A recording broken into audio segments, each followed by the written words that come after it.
వంగవీటి రాధ రాజకీయ పయనంపై ఇప్పుడు సర్వత్రా చర్చ సాగుతోంది. టీడీపీ నేతగా ఉన్న రాధ ఈ ఎన్నికల్లో పోటీ చేస్తారని అందరూ భావించారు. అయితే ఇంతవరకు ఆయన సీటుపై స్పష్టత లేకపోవడంతో స్టార్ క్యాంపైనర్ గా ప్రచారానికే పరిమితం అవుతారా అనే సందిగ్ధత నెలకొంది.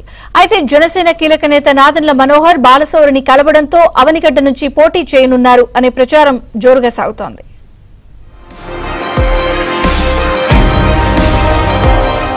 వంగవీటి రంగ కుమారుడిగా 2004లో రాజకీయాల్లోకి వచ్చిన వంగవీటి రాధాకృష్ణ కాంగ్రెస్ పార్టీ ఎమ్మెల్యేగా గెలుపొందారు.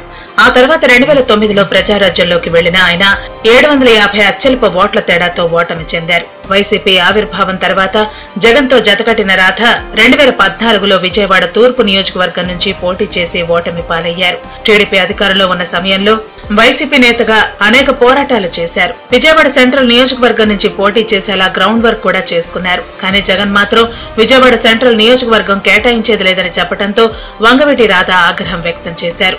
సర్వేల సాకు చెప్పి తనకు సీటు ఎలా ఆపుతారని జగన్ను ప్రశ్నించడంతో పాటు నియంతల ఆధీనంలో పనిచేయనని ముఖం మీదే చెప్పి మరీ వైసీపీని వీడి బయటకొచ్చారు.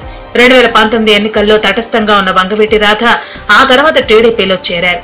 వైసీపీ అధికారంలోకి వచ్చిన తర్వాత మళ్లీ ఆ పార్టీలోకి రాధను తీసుకొచ్చేందుకు కొడాలి నాని, వల్లభనేని వంశీలు పలుమార్లు ప్రయత్నించారు. రాధాతో ఉన్న స్నేహం ద్వారా ఎమ్మెల్సీ, మంత్రి ఆఫర్ చేసినప్పటికీ రాధ మాత్రం ఇటువంటి వాటికి లొంగకుండా టీడీపీలోనే ఉన్నారు. 2024 ఎన్నికల్లో వంగవీటి రాధ ఎన్నికల క్షేత్రంలో దిగుతారని అందరూ భావించారు. రాధ కూడా తాను ఎమ్మెల్యేగా గెలుపొంది అసెంబ్లీలో అడుగు పెడతానని తన సన్నిహితుల వద్ద కూడా చెప్పుకొచ్చారు.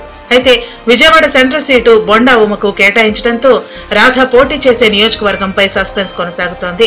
గతంలో పలుమార్లు పవన్ కళ్యాణ్ కూడా రాధ కలవటంతో జనసేనలోకి వెడతారనే ప్రచారం కూడా జరిగింది. ఇటీవల చంద్రబాబును కలవగా అన్నీ తాను చూసుకుంటానని, కంగారు పడవద్దని పెద్దాయన భరోసా ఇచ్చినట్లు తెలిసింది.